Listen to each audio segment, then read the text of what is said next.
একজন হিজাব পরিহিতা নারী যে কতটা পাওয়ারফুল হতে পারে সেটা কিন্তু আমরা ডিইউতে আপুকে দেখেই কিন্তু আমরা বুঝতে পারি। হিজাবের প্রসঙ্গটা আসলে অবশ্যই একটা বড় ইস্যু, কারণ আমাদের ক্যাম্পাসে হিজাব পরিহিত নারীরা কিন্তু অনেক রকম কথার সম্মুখীন হয়। দেখা যাচ্ছে যে ভাইবা রুম থেকে শুরু করে রাস্তায় নর্মালি চলাফেরার ক্ষেত্রেও অনেকে দেখা যাচ্ছে যে মনে করে কি যে একটা হিজাব পরিহিত নারী যে নিকাব দেওয়া সে হয়তো আমাদের তুলনায় কম পারে, সে হয়তো আমাদের তুলনায় কম শিক্ষিত, কাইন্ড অফ এরকম একটা অ্যাপিয়ারেন্স সবার মধ্যে থাকে। কিন্তু আসলে কি তাই?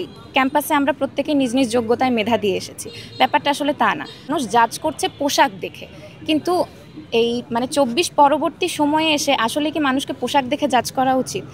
একজন হিজাব পরিহিতা নারী যে কতটা পাওয়ারফুল হতে পারে সেটা কিন্তু আমরা ডিইউতে আপুকে দেখেই কিন্তু আমরা বুঝতে পারি।